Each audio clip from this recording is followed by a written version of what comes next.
ഇന്ന് ഞാനൊരു ഇഡ്ലിപ്പൊടിയുടെ റെസിപ്പി ആയിട്ടാണ് കേട്ടോ വന്നേക്കുന്നത്.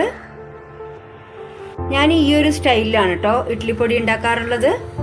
ഇഡ്ലിപ്പൊടി ഉണ്ടാക്കാനായിട്ട് ഞാനിവിടെ ഉണക്കമുളക് എടുത്തിട്ടുണ്ട്, പിന്നെ കുറച്ച് അരി എടുത്തിട്ടുണ്ട്, കടലപ്പരിപ്പ്, കറുത്ത ഉഴുന്നാണ് കൂടുതൽ എടുത്തിരിക്കുന്നത്, പിന്നെ വെള്ള ഉഴുന്നുണ്ട്, പിന്നെ കുരുമുളക്, ജീരകം, കറുത്ത എള്ള്, ഉപ്പ്, കായപ്പൊടി, ഇതൊക്കെയാണ് ഞാൻ എടുത്തിരിക്കുന്നത്. കറിവേപ്പില ഒരു 2-3 ദിവസം മുന്നേ തന്നെ നന്നായി കഴുകിയിട്ടതുപോലെ ഒന്ന് ഉണക്കി എടുത്തിട്ടുണ്ട്. ഇപ്പൊ നമുക്ക് ഓരോന്നായി വറുത്തെടുക്കാം. ഇപ്പൊ അരി വറുത്തെടുക്കാം. ഞാൻ പുഴുങ്ങലരിയാണ് കേട്ടോ എടുത്തിരിക്കുന്നത്. ഞങ്ങൾ പാലക്കാട്ടുകാരെ അരി ചേർക്കും കേട്ടോ ഇഡ്ലിപ്പൊടി ഉണ്ടാക്കുമ്പോ.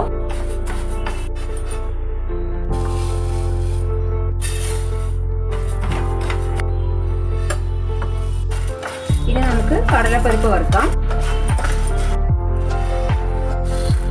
ഈ കടലപ്പരിപ്പും കറുത്ത എള്ളും പിന്നെ കറുത്ത ഉഴുന്നും ഒക്കെ കൂടെ ചേർത്തിട്ടുണ്ടാക്കുന്ന ഈ ഇഡ്ലിപ്പൊടിക്ക് ഒരു പ്രത്യേക ടേസ്റ്റ് ഉണ്ട്.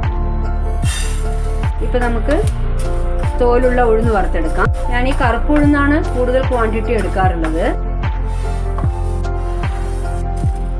ഇപ്പൊ വെള്ള ഉഴുന്ന് വറുത്തെടുക്കാം.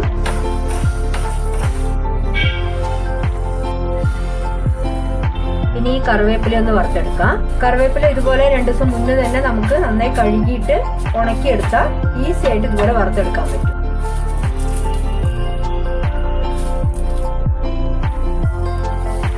ജീരകം ഇട്ട് കൊടുക്കാം. ജീരകം നന്നായി പൊരിഞ്ഞു വന്നിട്ടുണ്ട്. ഉപ്പ് ഒന്ന് ചെറുതായിട്ടൊന്ന് ചൂടാക്കി വെക്കാം. ഈ കുരുവിനെയൊക്കെ മാറ്റിയിട്ട് നമുക്ക് വറുത്തെടുക്കാം.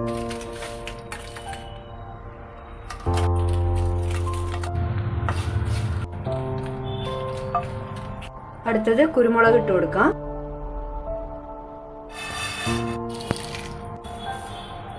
എള്ള് വറുത്തെടുക്കാം. അവസാനമായിട്ട് നമ്മുടെ കായപ്പൊടി, അതും കൂടി ഒന്ന് ചൂടാക്കി എടുക്കാം.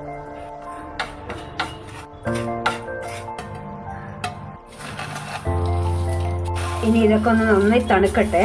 തണുത്തതിന് ശേഷം നമുക്ക് മിക്സിയിൽ പൊടിച്ചെടുക്കാം. ഇതിപ്പോ ചൂടൊക്കെ പോയിട്ടുണ്ട്. നമുക്കിനി മിക്സിയിൽ കുറച്ചായിട്ട് പൊടിച്ചെടുക്കാം.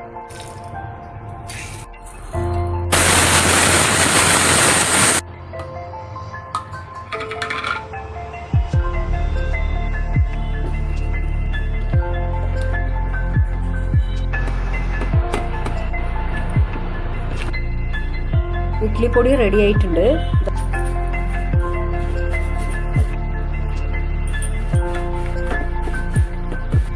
എരിവും ഉപ്പും നല്ല മണവും എല്ലാം കൂടെ അടിപൊളിയായിട്ടുണ്ട്.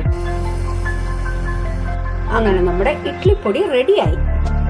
ഇതിന് നമ്മൾ പേര് ഇഡ്ലിപ്പൊടി എന്നാണ് പറയുമെങ്കിലും നമ്മൾ ഇതുകൊണ്ട് പൊടി ഇഡ്ലി, പൊടി ദോശ, പിന്നെ അതുപോലെ ചൂട് ചോറിന്റെ കൂടെ കുറച്ച് നെയ്യ് ഒഴിച്ചിട്ട് ഇത് മിക്സ് ചെയ്ത് കഴിച്ചാലും അടിപൊളി ടേസ്റ്റ് ആട്ടോ.